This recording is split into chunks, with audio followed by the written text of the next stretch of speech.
Olá, meu querido, bom dia. Tudo bem? Tudo na paz? Graças ao nosso eterno Criador.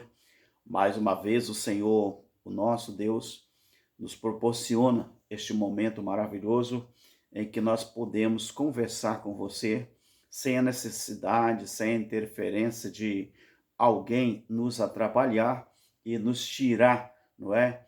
A alegria de estar desfrutando, saboreando a palavra do nosso eterno Criador, sem a influência de alguém, não é? Quando eu falo de alguém, é alguns líderes religiosos, alguma denominação que vai tentar, não é, tirar a nossa visão espiritual da própria palavra do nosso eterno Criador. Querido, obrigado pelo seu like, obrigado pela sua inscrição, obrigado por você compartilhar o conteúdo do nosso canal, obrigado também por você fazer parte desse universo maravilhoso chamado Evangelho Eterno, Evangelho da Graça. Muito bem, meu querido, lembra que eu prometi trazer para você, né, um estudo mais completo sobre o grito da cruz? Na verdade, esse tema, né, eu vou explicar sobre o que realmente aconteceu ali na cruz. Eu fiz algumas anotações aqui, porque eu não vou confiar totalmente na minha mente, na minha memória, não é? 58 anos já é alguns anos vivido, não é? Meu querido, veja bem, eu quero falar hoje sobre o silêncio do Pai, o silêncio de Deus e o grito do Filho ali na cruz. Muita gente não tem ideia por que a Bíblia diz que Jesus, como filho, ele exclamou: Deus meu, por que me desamparastes? Vamos pegar como base Mateus capítulo 27 e o versículo 45 e 46. Mateus 27, 45 e 46. Aonde a palavra vai nos dizer assim: E desde a hora sexta houve trevas sobre toda a terra até a hora nona. A hora sexta era meio-dia para os judeus. A hora nona é 3 horas da tarde. Então está dizendo aqui, sobre a terra até a hora nona. E perto da hora nona, ou seja, perto da hora nona, que era 3 horas da tarde, exclamou Jesus em alta voz, dizendo: Eli, Eli, Eli, ou seja, Deus meu, por que me desamparaste? Porque ele diz: Eli, Eli, Eli, lama sabachthani, isto é, Deus meu, por que me desamparaste? Meu querido, olhando para a palavra do nosso eterno Criador, Jesus, na sua manifestação, Deus na manifestação do Filho, ele diz: Deus meu, por que me desamparaste? Então, por que Jesus ele se sentiu desamparado pelo Pai justamente da hora da cruz? Em todos os momentos da sua vida, ele sempre falou que ele e o Pai eram um e que quem via ele via o Pai e quem via o Pai via ele. Mas teve um momento da história que o próprio Jesus, Yahushua, ele se sentiu só, ele se sentiu desamparado, ele se sentiu distante do seu Criador diante do seu Pai. Então, o que fez Jesus ele se sentir só e desamparado, a ponto de dizer: Eli, Eli, Eli, lama sabachthani, ou seja, Deus meu, por que me desamparaste? A lembrança de Deus explica o seu silêncio. Como assim, Malberto? Como assim? Quando Deus criou a terra, não havia, não havia pecado. Só após então o homem desobedecer, quando ele desobedeceu ao Criador, então a terra passou a produzir o espinho. Você observa Gênesis 3:18. a terra passou a produzir também espinhos e abrolhos. Ou seja, o advérbio diz que ela não produzia. Mas vamos observar uma coisa, que a partir do momento do pecado é que a terra passa a produzir espinho. Ou seja, então o espinho ele passa a tipificar o pecado. E o pecado ele é tipificado na Bíblia como espinho.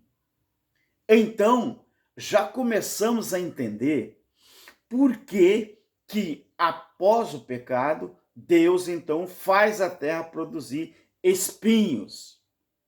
Então, mas antes do pecado ela não produzia, só passou a produzir depois do pecado.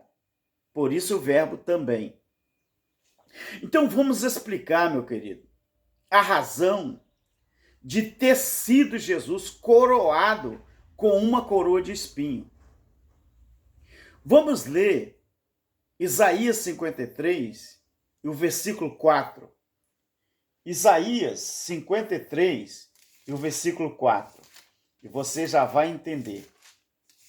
Isaías 53 e o versículo 4. Diz assim, olha. Isaías 53 e 4. Verdadeiramente, ele, pronome Cristo, tomou sobre si as nossas enfermidades e as nossas dores levou sobre. É muito bom você observar o verbo sobre, porque quando fala sobre, está acima, né? Sobre. Ele é sobre a cabeça, porque a parte superior do corpo humano, principalmente quando ele está de pé, é a cabeça. Você deve gravar isso e não esquecer desse detalhe. Ele tomou sobre si as nossas enfermidades e as nossas dores levou sobre si. E nós o reputamos por aflito, ferido de Deus.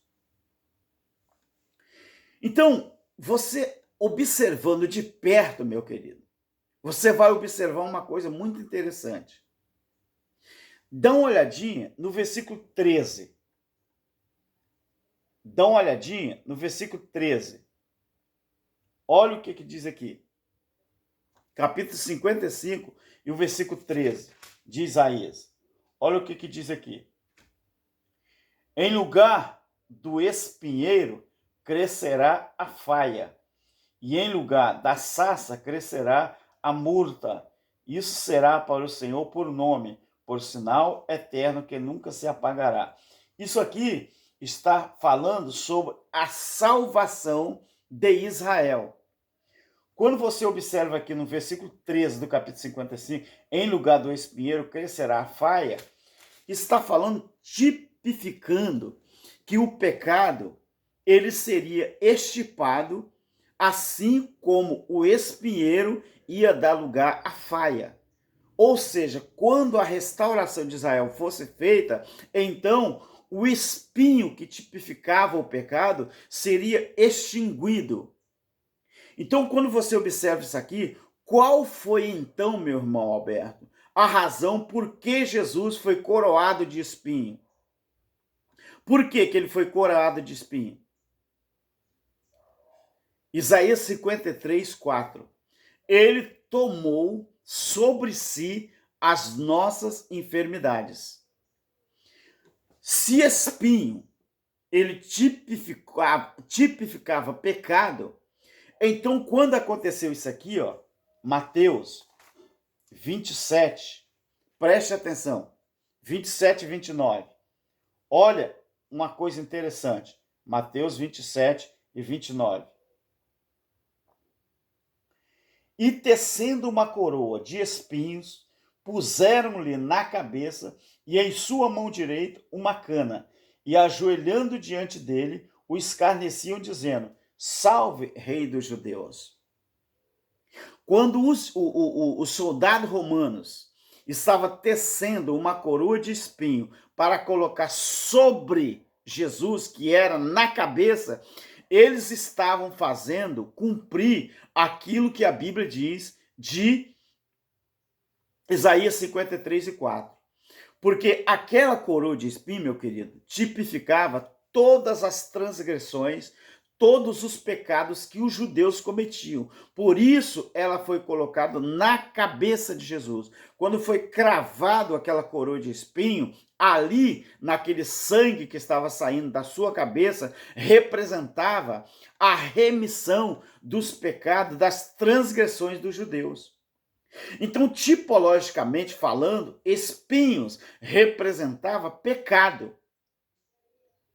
Então, ao fazerem aquele gesto, ao fazerem aquela coroa de espinho, tecerem e colocar sobre Jesus, aquilo ali estava fazendo uma coisa que já anteriormente tinha sido profetizado por Isaías.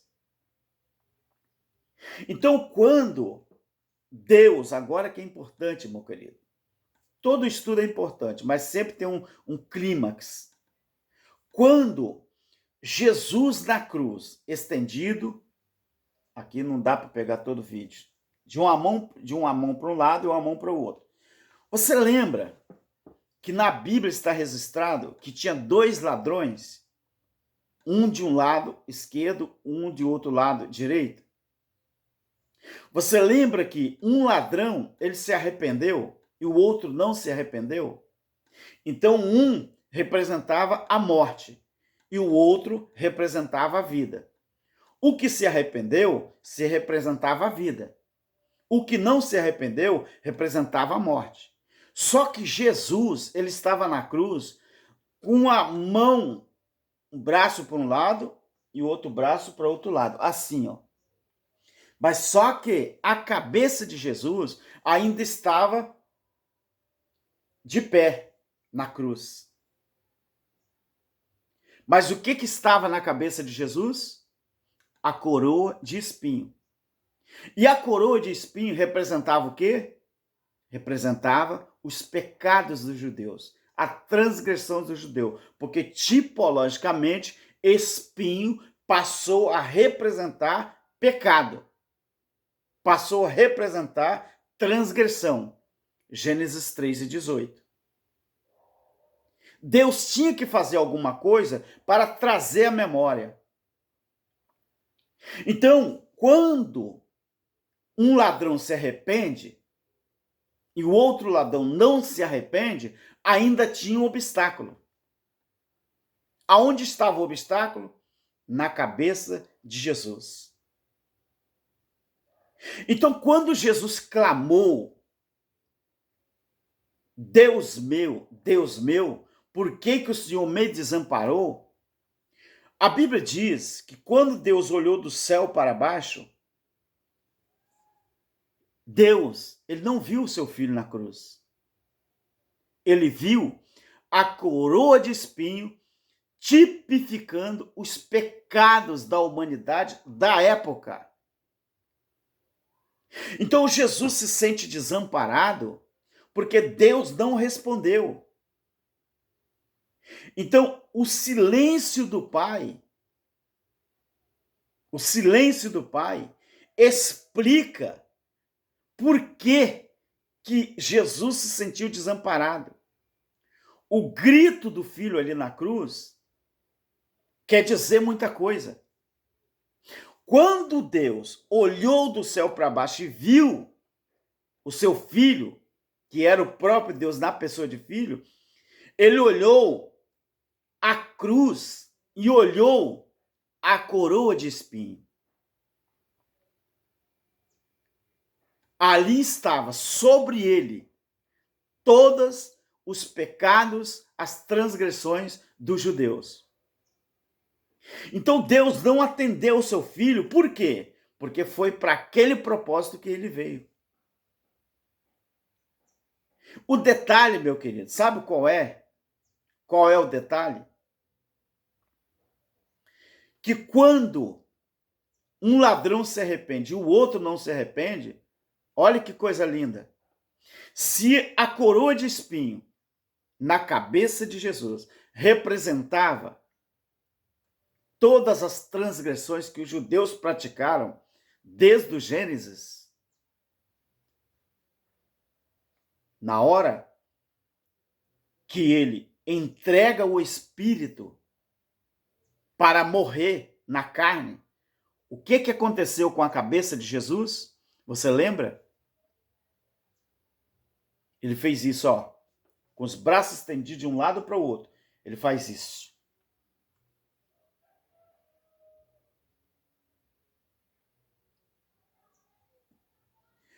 Quando Jesus, ele reclina a cabeça, mas os braços continuam de um lado para o outro, o que acontece no templo? O véu do templo rasgou-se de cima embaixo.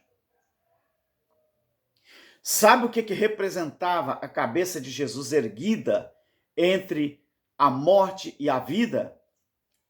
Enquanto ela estava de pé, aqui existia um bloqueio, que era a cabeça com todas as transgressões dos judeus. Mas a cabeça tinha que fazer isso aqui, ó.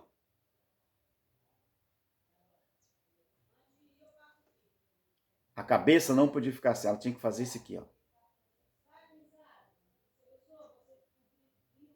E os braços representavam a morte e o outro a vida, direita e esquerda. Mas no caminho não podia ter bloqueio. Então a cabeça de Jesus, ela reclina, porque ali estavam os pecados.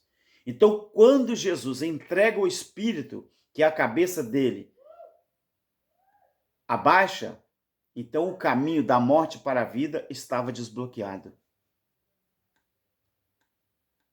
O que aconteceu? O véu do templo rasgou-se de alto a baixo. Então, quando Jesus clama, entrega o Espírito, ele não podia continuar com a cabeça em pé. Tinha que acontecer isso aqui, ó. Porque o caminho da morte para a vida tinha que ser desbloqueado. Tipologicamente, aquele véu representava a separação. Aí é uma coisa muito importante que eu quero te dizer.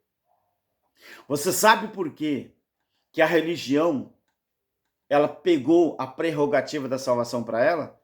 Porque ela não entendeu o grito da cruz e ela não entendeu o silêncio de Deus ali na cruz do Calvário. Então, se a religião, meu querido, ela entendesse isso, ela estava numa situação melhor. Então, eu quero te dizer uma coisa. Eles estavam passando os nossos pecados para o Senhor Jesus. Quando os romanos tecem aquela coroa de espinho e colocam sobre Jesus, sem saber, eles estavam cumprindo Isaías 53:4. Naquele gesto, os pecados dos judeus estavam sendo transferidos realmente para Jesus, por causa de Gênesis 3:18. Com isso, eles estavam fazendo cumprir uma das maiores profecias bíblicas. Então, em Mateus, no capítulo 26, ou 27 e 46, a Bíblia diz que Deus, o Pai, não pôde contemplar o seu filho, Jesus, que reclamou. Mateus 27, 46. O que está dizendo aqui, ó. E perto da hora nona, exclamou Jesus em alta voz, dizendo: Eli, Eli, lama sabachthani. Deus meu, por que me desamparastes? O motivo pelo qual entendemos que Jesus foi coroado de espinho é porque naquele momento estavam colocando uma coroa que representava os pecados. Para os homens, eram espinhos, simples espinhos. Para Deus, era o pecado, as transgressões.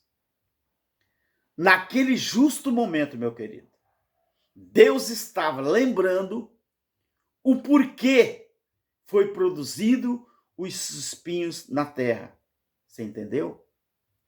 O silêncio de Deus foi porque, naquele momento do clamor do seu filho, e vendo aquela coroa de espinho sobre o seu filho Jesus, é porque ele estava lembrando do Éden.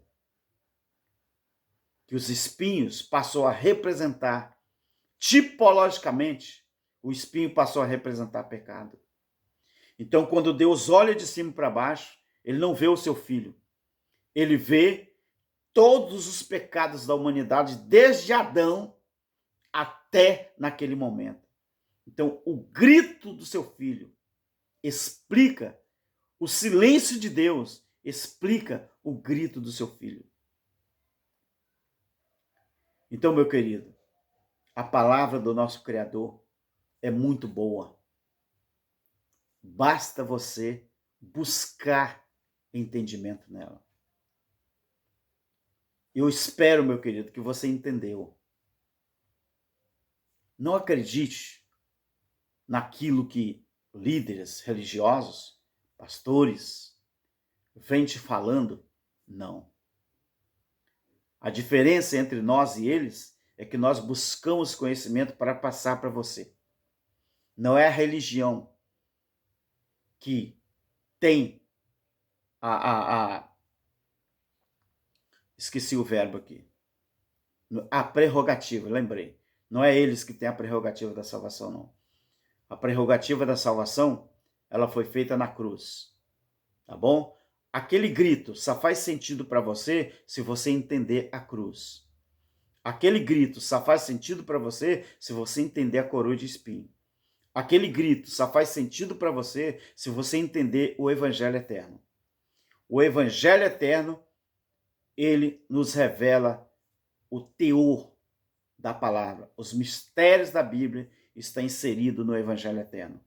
Passe a entender o Evangelho eterno, que é Deus em todos, aí você vai entender a Bíblia.